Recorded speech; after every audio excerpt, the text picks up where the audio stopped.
Editors കോളത്തിലേക്ക് സ്വാഗതം. കേരളത്തിന്റെ കടമെടുപ്പ് പരിധിക്ക് നിയന്ത്രണം ഏർപ്പെടുത്തി കേന്ദ്ര സർക്കാർ. ക്ഷേമ പദ്ധതികളുടെ സുഗമമായ നടത്തിപ്പിന് പോലും പണം കണ്ടെത്താതെ വിഷമിക്കുന്ന കേരളത്തിന് ഇത് തിരിച്ചടിയാകുകയാണ്. കേരളം ഗുരുതര സാമ്പത്തിക പ്രതിസന്ധിയിലേക്ക് നീങ്ങുമ്പോൾ ഇനി എന്താണ് സാധാരണക്കാരുടെ അവസ്ഥ? അതേസമയം ഇവിടെ സംസ്ഥാന സർക്കാരിന്റെ ധൂർത്തിനും കുറവില്ല. ഇതിനെ ചോദ്യം ചെയ്ത് കേന്ദ്ര സഹമന്ത്രി വി മുരളീധരൻ രംഗത്തെത്തിയതോടെ രാഷ്ട്രീയത്തിന്റെ കലർപ്പും ഇതിലുണ്ടായി. ഇനി എന്താണ് കേരളത്തിന്റെ ഭാവി? കൊട്ടിഘോഷിച്ചെത്തിയ ക്ഷേമ പദ്ധതികൾക്കടക്കം ചരമഗീതം എഴുതിയെല്ലാം ചവറ്റുകൊട്ടയുടെ സെമിത്തേരിയിൽ മൂടിവെക്കേണ്ടി വരുമോ? നിരവധി ചോദ്യങ്ങൾ ഉയർത്തിക്കൊണ്ടാണ് കേന്ദ്രത്തിന്റെ നിലപാട് വായിക്കപ്പെടുന്നത്.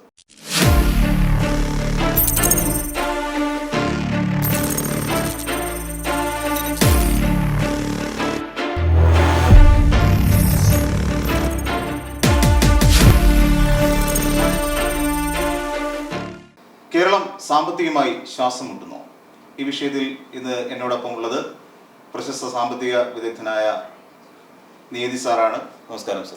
നമസ്കാരം സർ, നമ്മുടെ പ്രസക്തമായ ഒരു ചോദ്യമാണ്, കേരളം സാമ്പത്തികമായി ശ്വാസം മുട്ടുകയാണോ? ഇപ്പോഴത്തെ നിലവിലത്തെ സാമ്പത്തിക പരിഷ്കാരങ്ങളും എല്ലാം കൂടി നമ്മൾ കൂട്ടിച്ചേർത്ത് വായിക്കുന്നു. അല്ല, കേരളം പെട്ടെന്നൊരു ശ്വാസം മുട്ടിലേക്ക് കടന്നതല്ല. പ്രധാന കാരണം 2023 ഫെബ്രുവരി മാസം കേരളത്തിൻ്റെ 2023-24 ബഡ്ജറ്റ് അവതരിപ്പിച്ചുകൊണ്ട് പല പ്രഖ്യാപനങ്ങളും നടത്തി. വായ്പയെപ്പറ്റി പറഞ്ഞിട്ടുണ്ട്, നികുതി വിഭവ സമാഹരണത്തെപ്പറ്റി പറയുന്നുണ്ട്, ഗവൺമെൻറ് ഓഫ് ഇന്ത്യയിൽ നിന്ന് കിട്ടാൻ സാധ്യതയുള്ള വിഭവത്തെപ്പറ്റി പറയുന്നുണ്ട്, കേരളത്തിൻ്റെ വായ്പയെടുപ്പിനെ പറ്റി പറയുന്നുണ്ട്. അങ്ങനെ എല്ലാം വ്യക്തമായിട്ട് ബഡ്ജറ്റ് പ്രസംഗത്തിൽ പറഞ്ഞതിന് ശേഷം 2 മാസം കഴിയുകയാണ്. ഈ 2 മാസം കഴിയുന്ന അവസരത്തിലാണ് വായ്പയെപ്പറ്റിയും ഗവൺമെൻറ് ഓഫ് ഇന്ത്യ കൊടുക്കുന്ന ഗ്രാൻറ്റിൻ്റെ കുറവിനെ പറ്റിയും ഒക്കെ സംവാദവും ചർച്ചകളും ഒക്കെ നടക്കുന്നത്. അത് ഗവൺമെൻറ് ഓഫ് കേരള പറയുന്നത് ഞങ്ങളുടെ വികസന പ്രവർത്തനങ്ങളെ അത് പ്രതികൂലമായിട്ട് ബാധിക്കും, ഞങ്ങളെ ശ്വാസം മുട്ടിക്കുകയാണ്, ഞങ്ങളെ ഞെരുക്കുകയാണ്, രാഷ്ട്രീയപരമായിട്ട് ഞങ്ങളെ ഞെരുക്കുകയാണെന്നൊക്കെയുള്ള പല രീതിയിലുള്ള അതിന് കേന്ദ്രമന്ത്രി മറുപടിയും പറയുന്നുണ്ട്. പക്ഷേ ഇതൊക്കെ പറയുന്ന അവസരത്തിലും ഒരു യഥാർത്ഥ വസ്തുതകൾ എന്താണെന്നുള്ളതിനെപ്പറ്റി ആരും വ്യക്തമായിട്ട് പറയുന്നതുമില്ല. അങ്ങനെ വ്യക്തമായിട്ട് അറിയണമെന്നുണ്ടെന്നുണ്ടെങ്കിൽ നമ്മൾ 2023-24 ബഡ്ജറ്റിലെ ചില കണക്കുകൾ പരിശോധിച്ചാൽ നമ്മൾക്ക് മനസ്സിലാക്കാം. ഇപ്പം 2023-24 ബഡ്ജറ്റിൽ കേരളത്തിൻ്റെ തനത് വരുമാനം എന്ന് പറയുന്നത് 98,128 കോടി രൂപയാണ്. തനത് വരുമാനം, സ്വന്തം വരുമാനം. അതിൽ 3 ഇനങ്ങൾക്ക് വേണ്ടി പലിശയ്ക്കും ശമ്പളത്തിനും പെൻഷനും വേണ്ടി ഏകദേശം 94,000 കോടി രൂപ ചെലവഴിക്കണം. അല്ലല്ല, 96% ഗവൺമെൻറ് ഓഫ് കേരള ചെലവഴിക്കണം. ബാക്കി വരുന്ന കമ്മിറ്റഡ് എക്സ്പെൻഡിച്ചർ അനിവാര്യ ചെലവുകളെന്ന് പറയാം. ബാക്കി വരുന്ന 4,000 കോടി രൂപയാണ് കേരള ഗവൺമെൻറ്റിൻ്റെ തനത് വരുമാനം. ഇതാണ് നമ്മൾ ആദ്യം മനസ്സിലാക്കുന്നത്. ഇനി ഇതിൻ്റെ ഒപ്പമാണ് ഗവൺമെൻറ് ഓഫ് ഇന്ത്യയിൽ നിന്ന് 2023-24 കിട്ടുന്ന ഗ്രാൻറ്റിൻ എയ്ഡും അതേപോലെ തന്നെ കേന്ദ്ര നികുതി വിഹിതവും. അത് ഏകദേശം 37,000 കോടി രൂപയോളം വരും. അങ്ങനെ 37,000 കോടി രൂപ ഗവൺമെൻറ് ഓഫ് ഇന്ത്യ സഹായവും 4,000 കോടി രൂപ കേരള ഗവൺമെൻറ്റിൻ്റെ തനത് വരുമാനത്തിൽ നിന്നുള്ള മിച്ചവും കൂടെ ചേർത്ത് നോക്കുന്ന അവസരത്തിലാണ് കേരളത്തിൻ്റെ സാമ്പത്തിക പ്രതിസന്ധിയുടെ രൂക്ഷത നമ്മൾ മനസ്സിലാക്കുന്നത്. അത് തരണം ചെയ്യുന്നതിന് വേണ്ടി ഗവൺമെൻറ് ഓഫ് കേരള 2023-24 ബഡ്ജറ്റിൽ 40,000 കോടി രൂപയുടെ വായ്പയും മറ്റു ബാധ്യതകളും ഏറ്റെടുക്കുകയാണ്. ഈ 40,000 കോടി രൂപയിൽ 28,582 കോടി രൂപ പൊതുക്കടവാണ്. അതായത് ഗവൺമെൻറ് ഓഫ് ഇന്ത്യയുടെ അനുവാദത്തോടു കൂടി മാർക്കറ്റിൽ നിന്ന് ബോറോ ചെയ്യുന്ന കടവാണ്. ബാക്കി വരുന്ന തുക അത് ഏകദേശം 67% വരും. ബാക്കി വരുന്ന 33% എന്ന് പറയുന്നത് ട്രഷറിയിൽ ഗവൺമെൻറ് സ്വീകരിക്കുന്ന ഡെപ്പോസിറ്റുകൾ, പൊതുജനങ്ങളിൽ നിന്ന് കിട്ടുന്ന ഡെപ്പോസിറ്റ് സ്വീകരിക്കുന്നുണ്ട്. അതുപോലെ ചെറുകിട സമ്പാദ്യ പദ്ധതി വഴി ഗവൺമെൻറ് കിട്ടുന്നുണ്ട്. അത് മറ്റ് ചെറിയ ചെറിയതിലൂടെ ചേർത്തിട്ടാണ് 40,000 കോടി രൂപ, 28,852 കോടിയിൽ നിന്നും ബാക്കി വരുന്ന 11,000 കോടിയും കൂടെ ചേർക്കുമ്പോൾ 40,000 കോടി രൂപ. അങ്ങനെ കേരള ഗവൺമെൻറ്റിൻ്റെ 2023-24 ടോട്ടൽ ബഡ്ജറ്റ് സൈസ് എന്ന് പറയുന്നത് 1,76,000 കോടി രൂപയാണ്. അതിൽ സംസ്ഥാന ഗവൺമെൻറ്റിൻ്റെ വിഹിതം 56% വരും. ഗവൺമെൻറ് ഓഫ് ഇന്ത്യയുടെ ഏകദേശം 26% വരും. 23% വരും. പിന്നെ വായ്പയായിട്ടും വരും ഏകദേശം 22-23%. അപ്പോൾ അങ്ങനെ വായ്പയെടുത്തും ഗവൺമെൻറ് ഓഫ് ഇന്ത്യയിൽ നിന്നും കിട്ടുന്ന 2 വീതം 46% വരും. ബാക്കി ഗവൺമെൻറ് ഓഫ് കേരളയുടെ 54%. ഇതാണ് ഇന്ന് കേരളത്തിൻ്റെ മൊത്തത്തിലുള്ള ഒരു സാമ്പത്തിക സ്ഥിതി എന്ന് പറയുന്നത്. ഇനി നമ്മൾ ഓരോ ബഡ്ജറ്റിലേക്ക് എടുത്തു കഴിഞ്ഞു. ഇപ്പം അടുത്ത 2-3 ദിവസത്തിനകം ഉണ്ടായ പ്രധാനപ്പെട്ട പ്രശ്നം ഗവൺമെൻറ് ഓഫ് ഇന്ത്യ ഞങ്ങളുടെ വായ്പാ പരിധി വെട്ടിക്കുറച്ചു ഞങ്ങളെ അറിയിച്ചിട്ടുണ്ട്. അതാണ് ഏറ്റവും പ്രധാന വിവാദ വിഷയം തന്നെ. അത് നമ്മൾ നോക്കുന്ന അവസരത്തിൽ ഗവൺമെൻറ് ഓഫ് ഇന്ത്യ എല്ലാ സംസ്ഥാനങ്ങൾക്കും GDPയുടെ 3% വായ്പ എടുക്കാനുള്ള അനുവാദം കൊടുത്തിട്ടുണ്ട്. അത് 2020-21 4.5% വരുന്നു. കോവിഡ് കാലത്ത് ഗവൺമെൻറ് ഓഫ് ഇന്ത്യയുടെ എക്കണോമിക് പാക്കേജിൽ 4.5%. അതിൽ 1% 2 കണ്ടീഷൻ ഉണ്ടായിരുന്നു. ഒന്ന്, 1 റേഷൻ കാർഡ് ഫോർ ഇന്ത്യക്ക് മൊത്തം കൂടെയുള്ള ഒരു റേഷൻ കാർഡ് കേരളം നടപ്പിലാക്കണം. പിന്നെ 0.5% എന്ന് പറയുന്നത് ഇലക്ട്രിസിറ്റി ബോർഡിന് എല്ലാവർക്കും അറിയാവുന്ന ഈ പുതിയ മീറ്റർ വാങ്ങി വെക്കണം എന്നുള്ളത് 2 പരിഷ്കരണത്തിൻ്റെ ഭാഗമായിട്ട്. ബാക്കി 3.5% അത് 2020-21 എടുത്ത്, 21-22 എടുത്ത്, 22-23 എടുത്ത്, ഇപ്പോൾ അത് 23-24 3% വീണ്ടും കുറച്ചിട്ടുണ്ട്. ഇപ്പോൾ 3% വരുന്ന അവസരത്തിൽ നമ്മുടെ കണക്ക് നോക്കുകയാണെങ്കിൽ ഏകദേശം 32,440 കോടി രൂപ 2023-24 ഗവൺമെൻറ് ഓഫ് കേരളയ്ക്ക് വായ്പ എടുക്കാൻ പറ്റും, പൊതുക്കടമായിട്ട് എടുക്കാൻ പറ്റും. ഇവിടെ വായ്പാ പരിധി വെട്ടിക്കുറച്ചു എന്ന് പറയുന്ന ഒരു ഞാൻ അതിലേക്ക് വരികയാണ്. 32,440 കോടി ഓപ്പൺ മാർക്കറ്റിൽ നിന്ന് ബോറോ ചെയ്യാമെന്ന് ഗവൺമെൻറ് ഓഫ് ഇന്ത്യ, അത് തൽക്കാലത്തേക്കാണ്, ഒരു ടെൻറ്റേറ്റീവായിട്ടൊരു സ്റ്റേറ്റ്മെൻറ്റ് ഗവൺമെൻറ് ഓഫ് കേരളയ്ക്ക് കൊടുത്തു. അപ്പം അന്നേരം അതിനകത്തൊരു വലിയൊരു പ്രശ്നമുണ്ടായിരുന്നു. ഗവൺമെൻറ് ഓഫ് കേരള വികസന പ്രവർത്തനങ്ങൾക്ക് വേണ്ടി ബഡ്ജറ്റിന് പുറത്തു നിന്നും വായ്പ എടുക്കാൻ തുടങ്ങി. കിഫ്ബിക്ക് എടുത്തിട്ടുണ്ട്, സാമൂഹ്യക്ഷേമ പെൻഷൻ എടുത്തിട്ടുണ്ട്. അപ്പോൾ അങ്ങനെ ഗവൺമെൻറ് ഓഫ് ഇന്ത്യയെ AG പറഞ്ഞത് social security pension fund company എടുക്കുന്ന വായ്പയും കിഫ്ബി എടുക്കുന്ന വായ്പയും ഗവൺമെൻറ് തിരിച്ചടയ്ക്കണം. നമ്മുടെ ബഡ്ജറ്റിൽ വഴിയാണ് തിരിച്ചടയ്ക്കേണ്ടത്. എന്നിട്ട് അത് ഗവൺമെൻറ് ഗ്യാരണ്ടി നിൽക്കുന്നുണ്ട്. അങ്ങനെ ഗവൺമെൻറ് ഗ്യാരണ്ടി നിന്നിട്ട് ഗവൺമെൻറ് ബഡ്ജറ്റിൽ നിന്ന് ചെലവഴിക്കുന്ന തുക സർക്കാരിൻ്റെ അല്ലെങ്കിൽ കേരള ഗവൺമെൻറ്റിൻ്റെ ഓപ്പൺ മാർക്കറ്റ് ബോറോയിങ്ങിൻ്റെ ഭാഗമാക്കണം എന്ന് AG നിർദ്ദേശിച്ചതിൻ്റെ അടിസ്ഥാനത്തിലാണ് ഗവൺമെൻറ് ഓഫ് ഇന്ത്യ 2022-23 ഈ ഒരു നയസമീപനം സ്വീകരിച്ചത്. അങ്ങനെ കഴിഞ്ഞ വർഷം ഗവൺമെൻറ് ഓഫ് കേരള എടുത്ത മൊത്തം വായ്പ കിഫ്ബിയുടെയും സോഷ്യൽ സെക്യൂരിറ്റി പെൻഷൻ്റെയും കൂടി കുറച്ചതിന് ശേഷം 23,000 കോടി രൂപയാണ് കേരള ഗവൺമെൻറ്റിൻ്റെ വായ്പയായിട്ട് കഴിഞ്ഞ സാമ്പത്തിക വർഷം കൊടുത്തത്. എന്നാൽ ഈ വർഷം 3% വരുന്ന അവസരത്തിൽ 32,440 കോടി രൂപ വരുമെന്ന് ഗവൺമെൻറ് ഓഫ് ഇന്ത്യ കേരളത്തെ അറിയിച്ചു കഴിഞ്ഞു. അത് ടെൻറ്റേറ്റീവായിട്ട് താൽക്കാലികത്തേക്കുള്ള ഒരു അറിയിപ്പ് മാത്രമാണ്, ഫൈനലല്ല. അപ്പോൾ അത് കഴിഞ്ഞതിന് ശേഷം ഗവൺമെൻറ് ഓഫ് ഇന്ത്യയെ കേരളത്തെ ധനകാര്യമന്ത്രി അറിയിച്ചെന്ന് പറയുന്നത് നിങ്ങൾക്ക് 15,390 കോടി രൂപ വായ്പ എടുക്കാം. പക്ഷേ അവിടെ വരുന്ന അവസരത്തിൽ അതൊരു തെറ്റിദ്ധാരണയുടെ പുറത്തുണ്ടാകുന്നതാണെന്നാണ് എൻ്റെ വിശ്വാസം. കാരണം കഴിഞ്ഞ വർഷമൊക്കെ വായ്പ എടുക്കുന്നതിന് ഓരോ വർഷത്തിൻ്റെ അവസാനത്തെ മാസം വരെ ഡിസംബർ വരെ ഉള്ളതായിരിക്കും ഗവൺമെൻറ് ഓഫ് ഇന്ത്യ അറിയിക്കുന്നത്. അതിന് അതുവരെ 9 മാസത്തേക്കുള്ളത്. ഫസ്റ്റ് ഒരു സാമ്പത്തിക വർഷത്തിന് ആദ്യത്തെ 9 മാസം. ആ സമയം കൊണ്ട് കിഫ്ബി എന്തെങ്കിലും എടുത്തിട്ടുണ്ടോ, സാമൂഹ്യക്ഷേമ പെൻഷൻ കമ്പനി എടുത്തിട്ടുണ്ടോ, ഏതെങ്കിലും മറ്റെന്തെങ്കിലും ഗ്യാരണ്ടി നിന്നിട്ടുണ്ടോ, അതൊക്കെ നോക്കിയതിന് ശേഷമായിരിക്കും ഗവൺമെൻറ് ഓഫ് ഇന്ത്യ ബാക്കി ആ സാമ്പത്തിക വർഷത്തേക്കുള്ള ബാക്കി 3 മാസത്തേക്കുള്ള ഇത്. കഴിഞ്ഞ വർഷം അങ്ങനെയാണ് ആദ്യം അനുവദിച്ചതിൽ നിന്നും കുറച്ച് 23,000 കോടി രൂപയിൽ നിർത്തിയത്. അപ്പം ഇവിടെ വന്ന അവസരത്തിൽ കേരള ധനമന്ത്രി പറയുന്നത് 2023-24 ഞങ്ങൾക്ക് 15,390 കോടി രൂപ അനുവദിച്ചിരിക്കുന്നത്. അത് ഞങ്ങളെ സംബന്ധിച്ചിടത്തോളം കഴിഞ്ഞ വർഷത്തുമായിട്ട് കമ്പയർ ചെയ്യുന്ന അവസരത്തിൽ 7,200 കോടി രൂപയുടെ കുറവ് വരും. പക്ഷേ ഗവൺമെൻറ് ഓഫ് ഇന്ത്യ പറഞ്ഞത് അത് ഒരു എന്തോ ബൈ മിസ്റ്റേക്ക് ആണോ എന്താണെന്ന് അറിയത്തില്ല. പക്ഷെ അങ്ങനെ സാധാരണ എല്ലാ കഴിഞ്ഞ വർഷങ്ങളിലൊക്കെ ചെയ്ത് 9 മാസത്തേക്കാണ്. അപ്പം അങ്ങനെ അവർക്ക് അതിന് അവർ സ്റ്റേറ്റ്മെൻറ്റ് കൊടുത്തു കഴിയുന്നത് ക്ലിയർ ചെയ്യാമെന്ന് വെച്ചു. പക്ഷേ അതിൻ്റെ അടിസ്ഥാനത്തിൽ ഇങ്ങനെയുള്ള ഒരു വിവാദം ഉണ്ടാക്കേണ്ടെന്നോ അല്ലെങ്കിൽ ഇപ്പം ഗവൺമെൻറ് ഓഫ് കേരളയ്ക്ക് നേരിട്ട് ചെയ്യാമായിരുന്നു. ഇങ്ങനെ കത്ത് കിട്ടിയ അവസരത്തിൽ നേരിട്ട് ഗവൺമെൻറ് ഓഫ് ഇന്ത്യയോട് ബന്ധപ്പെടുക, അല്ലെങ്കിൽ കേരളത്തിൻ്റെ ധനകാര്യ സെക്രട്ടറി പറഞ്ഞയക്കുക, നിങ്ങൾ പോയി ഡീറ്റെയിൽസ് എന്താണെന്ന് വ്യക്തമായിട്ട് മനസ്സിലാക്കി വരണം. അതിന് പകരം വികസന പ്രവർത്തനത്തെ ഞെരുക്കുന്നു അല്ലെങ്കിൽ ഞങ്ങളെ ശ്വാസം മുട്ടിക്കുന്നു എന്ന് പറയുന്ന രീതിയിലുള്ള ഒരു രാഷ്ട്രീയമായ ചർച്ചകളും സംവാദങ്ങളും ഒക്കെയാണ് ഇപ്പം നടന്നുകൊണ്ടിരിക്കുന്നത്. അതിനകത്ത് ഒരു കാര്യം കൂടെ നമ്മൾ മനസ്സിലാക്കേണ്ടത്, കേരള ധനമന്ത്രി പറയുന്നത് ആദ്യം ഗവൺമെൻറ് ഓഫ് ഇന്ത്യ പറഞ്ഞ 32,440 കോടി രൂപയിൽ നിന്നും ഈ 15,390 കോടി രൂപ ആയിട്ട് കുറയുകയാണെന്നുണ്ടെങ്കിൽ ഞങ്ങളുടെ കടമെടുപ്പിനുള്ള തുക 17,000 കോടി രൂപയോളം കുറയും.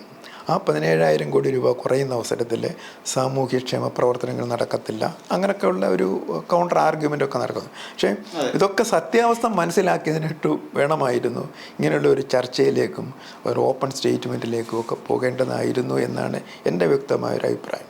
ഇതാണ് എനിക്ക് ആമുഖമായിട്ട് പറയാനുള്ളത് നമ്മുടെ ഇതിനെപ്പറ്റി. നിലവിലിപ്പോൾ സാമൂഹ്യ സുരക്ഷാ പെൻഷൻ കഴിഞ്ഞ 3 മാസമായിട്ട്, അത് ഈ മാർച്ചിന് ശേഷം പിന്നെ ആർക്കും സാമൂഹ്യ സുരക്ഷാ പെൻഷൻ കിട്ടിയിരുന്നില്ല. ഒരുപക്ഷെ ഈ കഴിഞ്ഞ സർക്കാരിൻ്റെ കാലഘട്ടത്തിൽ ഏറ്റവും വലിയ ഒരു പ്രൊമോഷൻ, സർക്കാരിൻ്റെ പ്രൊമോഷൻ തന്നെയായിരുന്നു ഈ സാമൂഹ്യ സുരക്ഷാ പെൻഷൻ ഉയർത്തുകയും ഇതിനു മുമ്പ് ഉമ്മൻചാണ്ടി സർക്കാരിൻ്റെ കാലഘട്ടത്തിലുണ്ടായിരുന്ന കുടിശ്ശിക മുഴുവൻ കൊടുത്തു തീർക്കുകയും ചെയ്തു.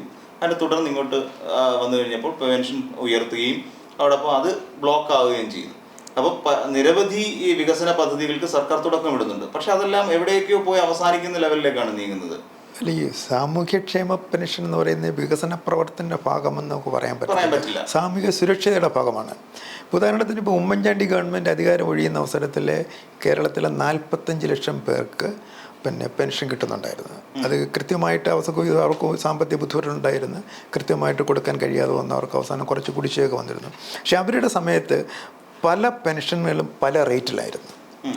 600 രൂപ കിട്ടിക്കൊണ്ടിരുന്നുണ്ടായിരുന്നു, 800 ഉണ്ടായിരുന്നു, 1000 ഉണ്ടായിരുന്നു, പല റേറ്റുകൾ. പക്ഷേ ഇവർ അത് വന്നതിന് ശേഷം, അധികാരത്തിൽ വന്നതിന് ശേഷം അത് ഉയർത്തി, ആദ്യം 1100 ഉയർത്തി, പിന്നെ ഇത് പല ഘട്ടമായിട്ട് ഉയർത്തി ഇപ്പോൾ 1600 വന്ന് നിൽക്കുകയാണ്. 2500 ഉയർത്തുമെന്ന് പറഞ്ഞിരുന്നു, പക്ഷേ ഇപ്പം 1600 മാത്രമേ. പക്ഷെ അവിടെ ഒരു അവ്യക്തതയുണ്ട്. അത് 62 ലക്ഷം പേർക്ക് ഒരു സാമൂഹ്യ സുരക്ഷാ പെൻഷൻ കൊടുക്കുന്നുണ്ടോ എന്ന് ഗവൺമെൻറ് ഓഫ് കേരള അവകാശപ്പെടുന്നുണ്ട്. പക്ഷേ ഏകദേശം 5 ലക്ഷം ആൾക്കാർക്ക് ഗവൺമെൻറ് ഓഫ് ഇന്ത്യയുടെ പെൻഷൻ കൂടെ ചേർത്തിട്ടാണ് കൊടുക്കുന്നത്. ഉദാഹരണത്തിന് 80 വയസ്സിന് മുകളിലുള്ള സീനിയർ സിറ്റിസൺസിന് ഗവൺമെൻറ് ഓഫ് ഇന്ത്യ കൊടുക്കുന്ന മാസ പെൻഷൻ 500 രൂപയാണ്. 80 വയസ്സിന് താഴെയുള്ളവർക്ക് 300 സ്ലാബുകളായിട്ട് തിരിച്ച് 500-ഉം 300-ഉമായിട്ട്, 80-ന് മുകളിലുള്ളവർക്ക് 500, താഴെയുള്ളവർക്ക് 300. അതുപോലെ തന്നെ വിധവാ പെൻഷൻ കൊടുക്കുന്നുണ്ട്. 80 വയസ്സിന് മുകളിലുള്ളവർക്ക് 500, ബാക്കിയുള്ളവർക്ക് 300. അത് ഗവൺമെൻറ് ഓഫ് കേരളയ്ക്കാണ് കൊടുക്കുന്നത്. അന്നേരം കേരളത്തിലെ ഒരു 80 വയസ്സ് പൂർത്തിയായ ഒരു വ്യക്തിക്ക് സാമൂഹിക സുരക്ഷാ പെൻഷൻ കിട്ടുന്ന അവസരത്തിൽ ഗവൺമെൻറ് ഓഫ് കേരളയുടെ കോൺട്രിബ്യൂഷൻ സത്യത്തിൽ 1,200 കോടി രൂപയുള്ളൂ. 1,200 രൂപയുള്ളൂ. ബാക്കി 500 ഗവൺമെൻറ് ഓഫ് ഇന്ത്യയുടെയാണ്. വിധവാ പെൻഷനാണെന്നുണ്ടെങ്കിൽ അതേപോലെ തന്നെ 500-ഉം 1,200-ഉമാണ്. പക്ഷെ അന്നേരം അതും പറയുന്നത് ഞങ്ങൾ 1,200 രൂപ വെച്ച് കൊടുക്കുന്നുണ്ട്, അത് കൊടുക്കാൻ ഞങ്ങൾക്ക് കഴിയാതെ വരും, അങ്ങനെ സാമൂഹ്യക്ഷേമ പ്രശ്നം, അങ്ങനെയൊക്കെ ഒരുപാട് രാഷ്ട്രീയമായിട്ടുള്ളത് കാര്യങ്ങളൊക്കെ ഉണ്ട്. പക്ഷെ ഇവിടെ സാമൂഹ്യ സുരക്ഷാ പെൻഷൻ ഇപ്പം പറഞ്ഞതുപോലെ 3 മാസത്തെ കൊടുക്കാനുണ്ട്. പക്ഷെ അത് ഇതുപോലെ തന്നെ 2023-24 ബഡ്ജറ്റ് അവതരിപ്പിക്കുന്ന അവസരത്തിൽ ഗവൺമെൻറ് ഓഫ് കേരള പറഞ്ഞിരുന്നത് നമ്മളുടെ ഡീസലിനും പെട്രോളിനും ലിറ്ററിന് 2 രൂപ വെച്ച് കൂട്ടും. അങ്ങനെ 2 രൂപ വെച്ച് കൂട്ടി. ഇന്ന് ഇന്ത്യയിൽ ഏറ്റവും കൂടുതൽ ഡീസൽ നികുതിയും അതേപോലെ തന്നെ പെട്രോൾ നികുതി, ഇന്ധന നികുതിയുള്ള ഒരു സംസ്ഥാനം കേരളമാണ്. അതനുസരിച്ച് പറഞ്ഞ് ഏകദേശം 1000 കോടി രൂപയോളം കിട്ടുമെന്ന് പറഞ്ഞു. പക്ഷേ 2 മാസം കഴിഞ്ഞിട്ടും ഈ സാമൂഹ്യ സുരക്ഷാ പെൻഷൻ കൃത്യമായിട്ട് കൊടുക്കാൻ പറ്റുന്നില്ല, ഉയർത്താനും പറ്റുന്നില്ല. അതുപോലെ മദ്യത്തിൻ്റെ ഡ്യൂട്ടി കൂട്ടി, അതനുസരിച്ച് അതും ഏകദേശം 750 കോടി രൂപയോളം കളക്ട് ചെയ്യുമെന്ന് പറഞ്ഞു. പക്ഷെ അത് കൂട്ടിയിട്ടും കുടിശ്ശിക കൊടുക്കാൻ കഴിയുന്നില്ല, കൃത്യമായിട്ട് കൊടുക്കാൻ കഴിയുന്നില്ല, റേറ്റ് കൂട്ടാനും കഴിയുന്നില്ല. അപ്പം ചുരുക്കത്തിൽ 2023-24 ഗവൺമെൻറ് ഓഫ് കേരള ഏകദേശം 4000 കോടി രൂപയുടെ അധിക നികുതി പല വിഭാഗങ്ങളിലായിട്ട് അധികം ചുമത്തി നിലവിൽ വരുന്നു, കളക്ട് ചെയ്യുന്നുണ്ട്. എന്നിട്ട് പോലും ഗവൺമെൻറ് ഓഫ് കേരളയുടെ സാമ്പത്തിക ബുദ്ധിമുട്ടുകൾക്ക് പരിഹാരം കാണാൻ കഴിയുന്നില്ല. വായ്പയെ നമ്മൾ അമിതമായിട്ട് ആശ്രയിക്കേണ്ടതായിട്ട് വരുന്നുണ്ട്. പെൻഷൻ സ്കീമുകൾ, പെൻഷൻ കൃത്യമായിട്ട് കൊടുക്കാൻ പറ്റാതെ വരുന്നു. അത് മാത്രമല്ല, ഗവൺമെൻറ് ഓഫ് കേരളയ്ക്ക് ഒരു കമ്മിറ്റഡ് എക്സ്പെൻഡിച്ചർ വളരെയധികം ഉണ്ട്. ഇപ്പോൾ ഏകദേശം സർക്കാർ ഉദ്യോഗസ്ഥർക്കും പെൻഷൻകാർക്കും 5 ഗഡു DA കൊടുക്കാനുണ്ട്. അത് ഏകദേശം 5000 കോടി രൂപയിൽ കൂടുതൽ വരും. കഴിഞ്ഞ 2 വർഷമായിട്ട് സർക്കാർ ഉദ്യോഗസ്ഥർക്ക് സറണ്ടർ ലീവ് കൊടുക്കുന്നില്ല. അത് ഏകദേശം 5000 കോടി രൂപയോളം വരും. അതേപോലെ തന്നെ ശമ്പള പരിഷ്കരണം നടപ്പിലാക്കി, അത് കൊടുക്കാമെന്ന് പറഞ്ഞു. പക്ഷേ പെൻഷൻകാർക്ക് 2 ഗഡു കൊടുക്കാനുണ്ട്, പിന്നെ സർക്കാർ ഉദ്യോഗസ്ഥർക്ക് മൊത്തം കൊടുക്കാനുണ്ട്. അപ്പോൾ അത് ഏകദേശം അവർ പറയുന്നത് 20,000 കോടി രൂപ വരുമെന്നാണ്. കോൺട്രാക്ടേഴ്സിന് 10-20,000 കോടി രൂപകളും കൊടുക്കാനുണ്ട്. അങ്ങനെ ഇതൊക്കെ നോക്കുകയാണെന്നുണ്ടെങ്കിൽ ഏകദേശം 50,000 കോടി രൂപയുടെ കമ്മിറ്റഡ് എക്സ്പെൻഡിച്ചർ ഗവൺമെൻറ് ഓഫ് കേരളയ്ക്ക് നേരിടാനായിട്ട് വരും. അതിന് എവിടെ നിന്ന് പൈസ കിട്ടും? ഇപ്പം നമ്മൾ നേരത്തെ പറഞ്ഞതുപോലെ തനത് വരുമാനത്തിൻ്റെ 96% 3 ഇനങ്ങൾക്ക് വേണ്ടി ചിലവഴിക്കുന്ന ഒരു ഗവൺമെൻറ് എങ്ങനെ വായ്പ എടുത്താണെന്നുണ്ടെങ്കിലും അവരുടെ ദൈനംദിന ചെലവുകൾക്ക് പണം കാണാൻ കഴിയും എന്നുള്ളതാണ് ഒരു പ്രധാനപ്പെട്ട ചോദ്യമായിട്ട് ഇവിടെ നിലനിൽക്കുന്നത്. നമുക്കതിലേക്ക് വരാം. ഇനിയിപ്പം എന്താണ് നമ്മുടെ കേരളത്തിന്റെ മുന്നിലുള്ള പോംവഴി? കാര്യം നിരവധി പേർക്ക് പെൻഷൻ, DA, അതുപോലെ സറണ്ടർ ലീവ് ആനുകൂല്യങ്ങൾ ഇവയൊക്കെ കിട്ടാനുണ്ട്. ഇതിന്റെ തുടർന്നുള്ള ചർച്ചയിലേക്ക് പോകാം. അതിനൊരു ചെറിയ ബ്രേക്ക്.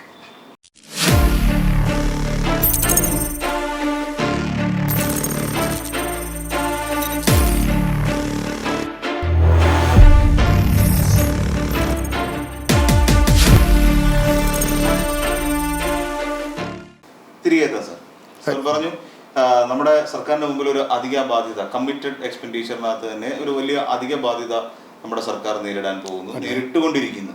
ഇതിനെ ഓവർകം ചെയ്യുക എന്നുള്ളത് എത്രത്തോളം പ്രായോഗികമായി നമുക്ക് മുന്നോട്ട് കൊണ്ടുപോകാൻ കഴിയും? എല്ലാ മേഖലയിലും ഇപ്പം നികുതിയാണ്.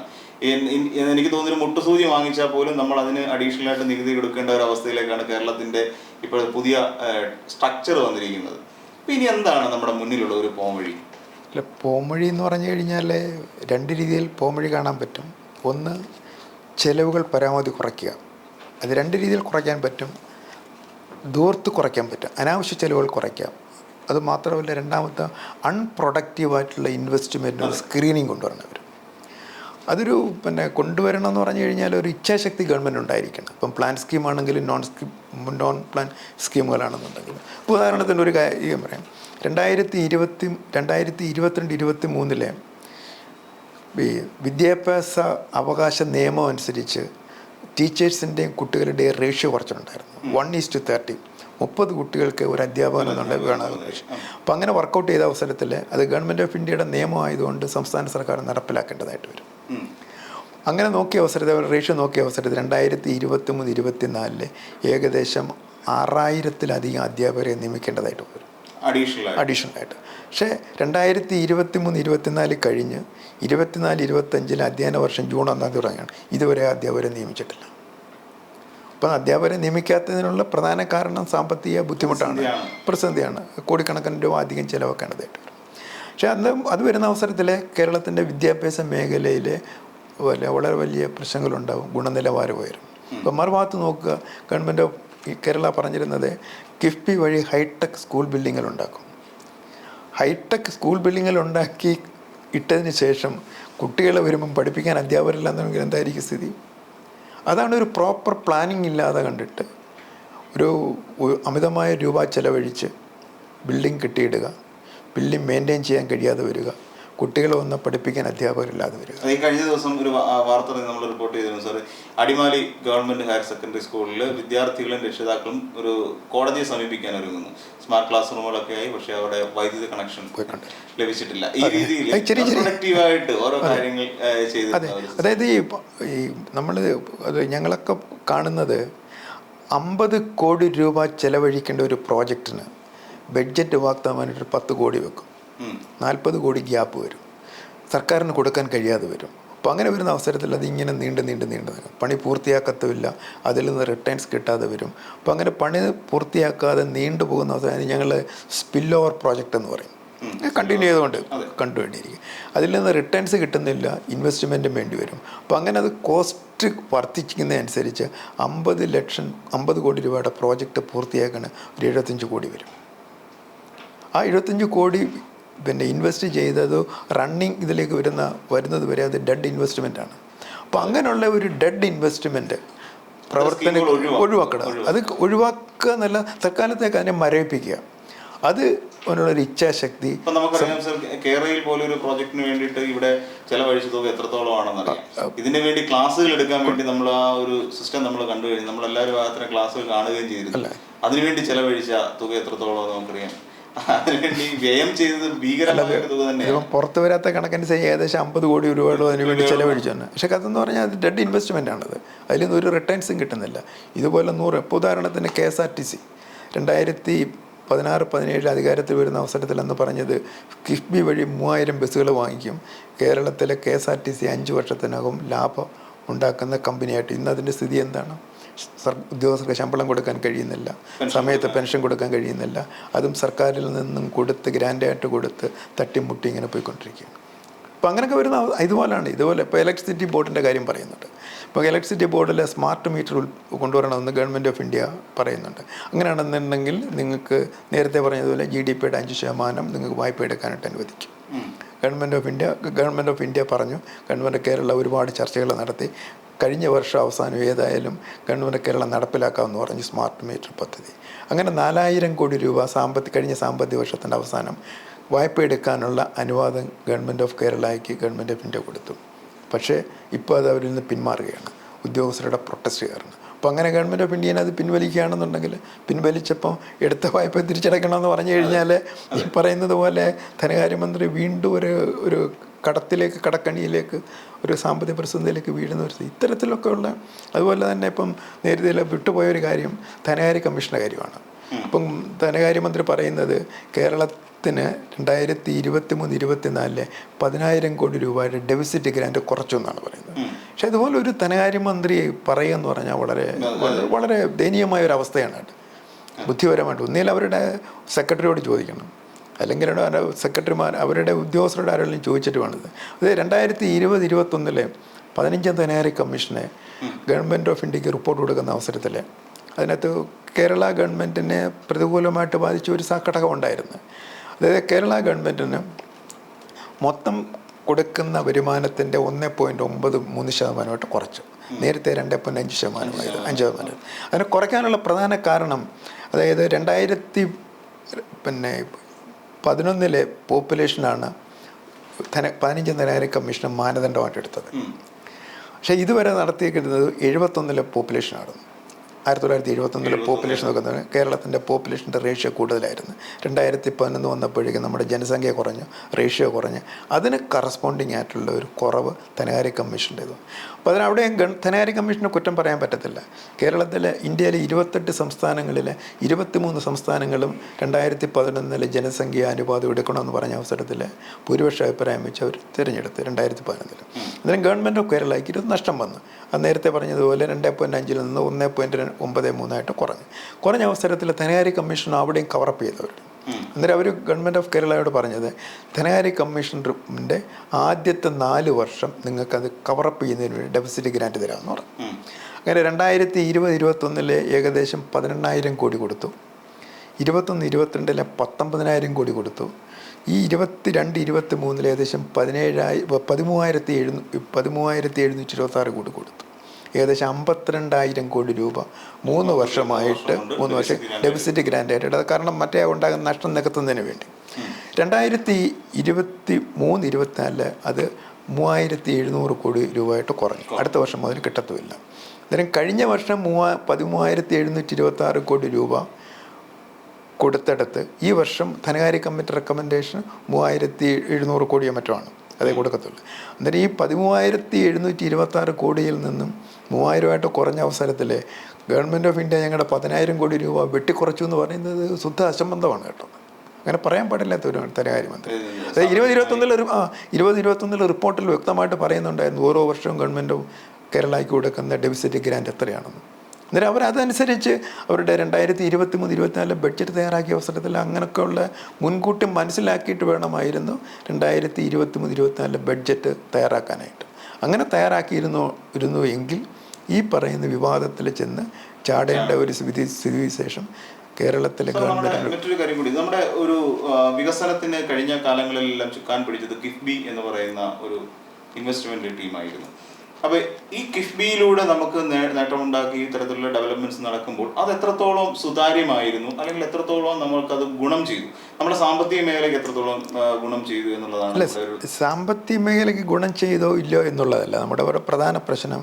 കിഫ്ബി എന്ന് പറയുന്ന ഒരു ഏജൻസിയെ ഒരു രൂപീകരിച്ചു, ഇൻവെസ്റ്റ്മെൻറ്റ് ബോർഡിനെ അങ്ങനെ കിഫ്ബിയാക്കി മാറ്റിയെടുത്ത് 16-17 ബഡ്ജറ്റിൽ പറഞ്ഞിരുന്നത് 5 വർഷം കൊണ്ട് 50,000 കോടി രൂപ ഇൻവെസ്റ്റ് ചെയ്യും, ബഡ്ജറ്റിന് പുറത്തുനിന്ന് വായ്പ എടുക്കും.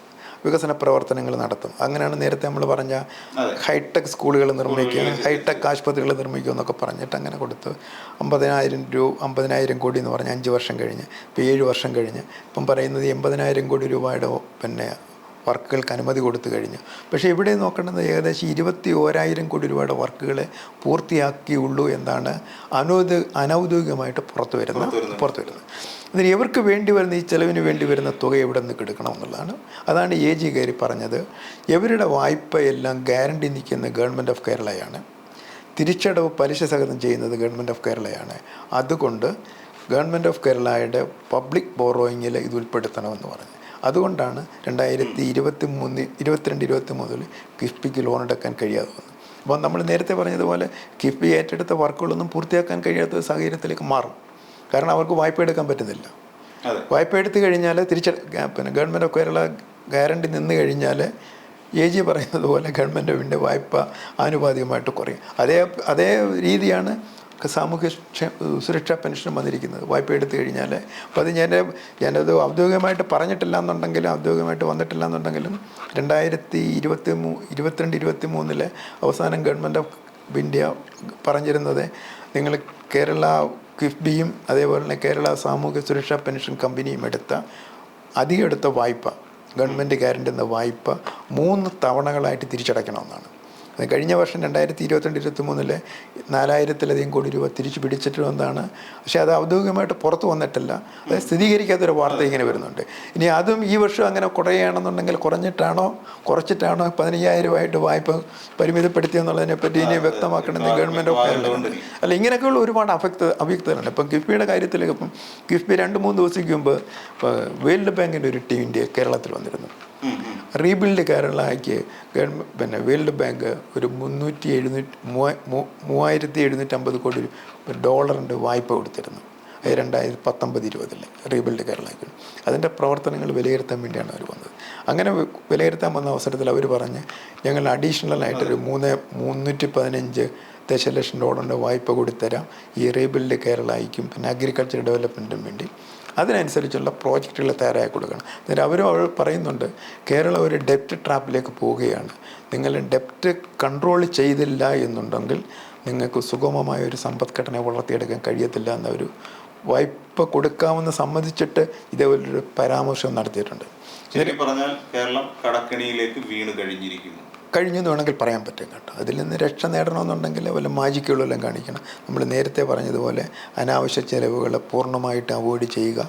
അതേപോലെ തന്നെ പൂർത്തിയാക്കാത്ത അല്ലെങ്കിൽ പല ഘട്ടത്തിൽ കിടക്കുന്ന ഒരുപാട് പ്രോജക്റ്റുകൾ പ്രയോറിറ്റൈസ് ചെയ്തുകൊണ്ട് അടുത്തെങ്കിലും പൂർത്തിയാക്കാൻ പറ്റാത്ത പ്രോജക്റ്റുകളിൽ സ്റ്റോപ്പ് ചെയ്യുക അല്ലെന്നുണ്ടെങ്കിൽ അതിന് സ്റ്റേ വെച്ച് അതിന് ഒരു മരയിപ്പിച്ചിടുക. 5-6 വർഷം സാമ്പത്തിക അല്ല അല്ലെങ്കിൽ ഒന്നും പൂർത്തിയാക്കാൻ കഴിയാതെ വരും. ഇപ്പോൾ ഇതുപോലെ നേരത്തെ പറഞ്ഞില്ലേ നമ്മുടെ തനത് വരുമാനത്തിൻ്റെ 96% 3 ഇനങ്ങൾക്ക് വേണ്ടി ചിലവഴിച്ചാൽ പിന്നെ ഒരു ഗവൺമെൻറ്റിന് എങ്ങനെ മുന്നോട്ട് പോകാൻ പറ്റും? സാമൂഹ്യക്ഷേമ പ്രവർത്തനങ്ങളാണെന്നുണ്ടെങ്കിലും ആശുപത്രിയാണെന്നുണ്ടെങ്കിലും സ്കൂളുകളാണെങ്കിലും നേരത്തെ പറഞ്ഞ് 6,000-ലധികം അധ്യാപകരുടെ നിയമനം ഇപ്പോഴും മരവിപ്പിച്ചിട്ടിരിക്കുകയാണ്. ഇനി വരാൻ പോകുന്ന ഇനി ഒരു പക്ഷേ ഇപ്പോഴത്തെ ഒരു രാഷ്ട്രീയ സ്ഥിതി വെച്ച് നോക്കുമ്പോൾ കേരളത്തിന്റെ പൊതു രാഷ്ട്രീയ സ്ഥിതി വെച്ച് നോക്കുമ്പോൾ അടുത്ത UDF സർക്കാർ അധികാരത്തിലേക്ക് എത്തും. അധികാരത്തിലേക്ക് എത്തുന്ന സമയത്ത് അവർ ഏത് രീതിയിൽ ഇതിനെ മെയിൻറ്റെയിൻ ചെയ്യാൻ പറ്റും? അവർക്ക് ഇനി എത്ര കാലം വേണ്ടി വരും ഈ ഒരു കേരളത്തിനെ ഒരു സാമ്പത്തികമായ ഒരു സ്ഥിരതയിലേക്ക് എത്തിക്കാൻ? അല്ല, നമ്മളിപ്പോൾ ഒരു 3 വർഷം മുൻകൂട്ടി കാണുക എന്ന് പറയുന്നത് 3 വർഷം കൊണ്ട് എന്തെങ്കിലും അത്ഭുതങ്ങൾ ഇവർ കാണിക്കുകയാണെന്നുണ്ടെങ്കിൽ നമുക്കൊന്നും പറയാൻ സേഫായിട്ട് പോകാൻ പറ്റും. പക്ഷേ കേരളത്തിൻ്റെ സമ്പദ്ഘടനയെപ്പറ്റി ഒരു ദീർഘവീക്ഷണമുള്ള ഒരു സമ്പദ്ഘടനയെ സൃഷ്ടിക്കണമെന്നുണ്ടെങ്കിൽ ഭരണാധികാരിക്കൊരു ഭാവന വേണം. വാക്കുകൾ മാത്രം പോരാ, പ്രവൃത്തിയിൽ കൂടെ അത് കാണിച്ചു കൊടുക്കണം. അങ്ങനെയുള്ള ഭരണാധികാരികൾ നേരത്തെ കേരളത്തിലും മറ്റ് സംസ്ഥാനങ്ങളിലും ഉണ്ടായിരുന്നു. പക്ഷേ നിർഭാഗ്യവശാൽ അവരൊക്കെ കാലഹരണപ്പെട്ടു പോയി. അവരുടെ അഭിപ്രായങ്ങൾ പോലും കേൾക്കാൻ ഇന്നത്തെ ഗവൺമെൻറ്റിന് കഴിയുന്നില്ല. അത് അങ്ങനെ ഒരു സുസ്ഥിരമായ സമ്പദ്ഘടന പടുത്തുയർത്തി കൊണ്ടുവരണം എന്നുണ്ടെങ്കിൽ തീർച്ചയായിട്ടും എന്തെങ്കിലുമൊക്കെ മാജിക്കുകൾ ഗവൺമെൻറ് കാണിക്കണം. കാണിച്ചില്ല എന്നുണ്ടെങ്കിൽ ഭരണാധികാരിക്കും ചീത്തപ്പേര് വരും. അതിൻ്റെ അനുഭവിക്കേണ്ടുന്നത് സാധാരണക്കാരായ ജനങ്ങളുമാണ്. അതിനുവേണ്ടി എന്തെങ്കിലും ഒരു ചെയ്യും എന്ന് നമുക്ക് പ്രതീക്ഷിക്കാം. ഏതായാലും നേരത്തെ ചോദ്യം ചോദിച്ചതുപോലെ അടുത്ത സമയത്തെങ്ങാനും ഒരു ഗവൺമെൻറ് വന്നു കഴിഞ്ഞാലും ഇതൊന്ന് ക്രമപ്പെടുത്തി എടുക്കണമെന്നുണ്ടെങ്കിൽ വർഷങ്ങളെടുക്കും. അത്രയ്ക്കൊരു വല്ലാത്തൊരവസ്ഥയിലേക്കാണ് കേരള സമ്പദ്ഘടന പോയിക്കൊണ്ടിരിക്കുന്നത്. എന്തായിരുന്നാലും കേരളത്തിന്റെ കടക്കണി നമ്മുടെ കഴുത്തറ്റം വരെ എത്തിക്കഴിഞ്ഞിരിക്കുന്നു. ഇനി മറികടക്കുക എന്ന് പറഞ്ഞാൽ സാർ അത് സൂചിപ്പിച്ച പോലെ തന്നെ ചിലപ്പോൾ നമ്മുടെ ധനകാര്യ വകുപ്പ് മന്ത്രിക്ക് മാജിക് പോലെയുള്ള എന്തെങ്കിലും കാര്യങ്ങൾ പഠിക്കേണ്ടതായി വരും എന്നുള്ളത് തന്നെയാണ് സാർ പറയുന്നത്. എന്തായാലും ചീഫ് എഡിറ്റേഴ്സ് കോളത്തിന്റെ ഇന്നത്തെ അധ്യായം ഇവിടെ പൂർണ്ണമാകുന്നു. നമസ്കാരം.